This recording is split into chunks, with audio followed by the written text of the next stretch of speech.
I have the latest version of an award-winning watch in my hand. I am, of course, talking about the Versa Single Time. The Versa Dual Time won an award in 2025, a design award, and deservedly so. A very cool, reversible, dual-time quartz watch. Well, Ivan and Judy have done something I don't think any of us were expecting, although, in a way, it sort of makes sense.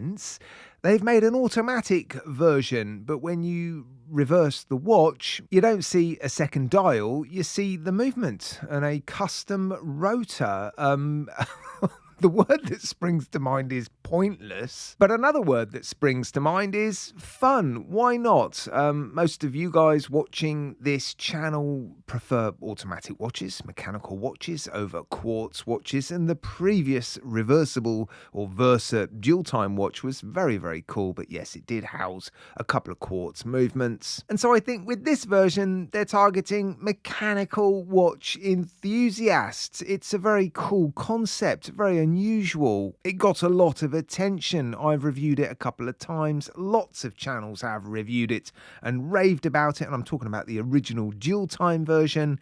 So yeah, now we have this automatic version, and I really like it. I loved the first version. It's not my preferred style of watch, of course. I've said it a million times. I love divers, I love Garda watches, I love sports watches, but I do appreciate watches like this, and I do appreciate the Vario brand.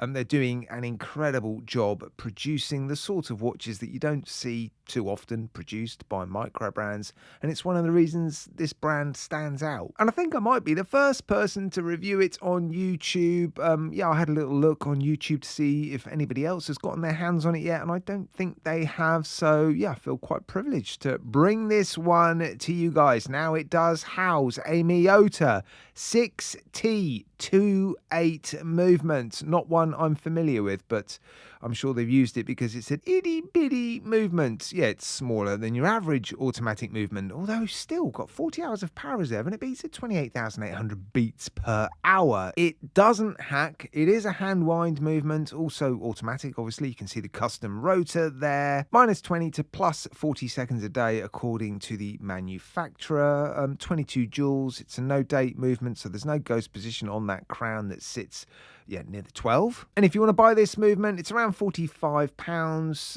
Compare that to the Miyota 9000 series or the Miyota 9015. You can buy that in the UK for around £65. So it is a slightly cheaper movement than the Miyota 9015, but you're never going to fit a Miyota 9000 series movement into this case because, yeah, looking at the dimensions, I'm showing you them on the screen now. It's quite small, although it is quite thick still. The original one was quite thick as well. But I don't think that takes anything away from the watch. Really cool dial on this one. It's got a sort of pinstripe dial there, referring to this one as a sort of tuxedo style watch. A very strong sort of vintage inspired watch. But the dial, yeah, it's got these pinstripes alternating between a mirrored finish and a non-mirrored finish.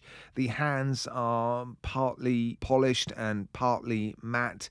You've got some polished mirror applied indices, no lume, of course. There's currently 2 dial options available. In the UK, it's retailing for £385 British pounds. I would strongly recommend, if you're going to pick this watch up, buying their steel bracelet. A very cool bracelet. I've shown this bracelet before. Old school elasticated bracelet with quick release links. 22 millimeters. It does taper a little bit. I think if the bracelet or the strap or the lug width, I should say, was any thinner, it would look a bit more feminine. I think the fact that you've got 22mm lugs on this watch helps to make it look a little bit more of a man's watch. It comes on a very nice Italian leather strap, although it's quite thick, it's quite stiff. You are going to need to mess around with it and sort of manipulate it a little bit, sort of soften it up to get it to conform to your wrist. I'm not a fan of these deployant clasps.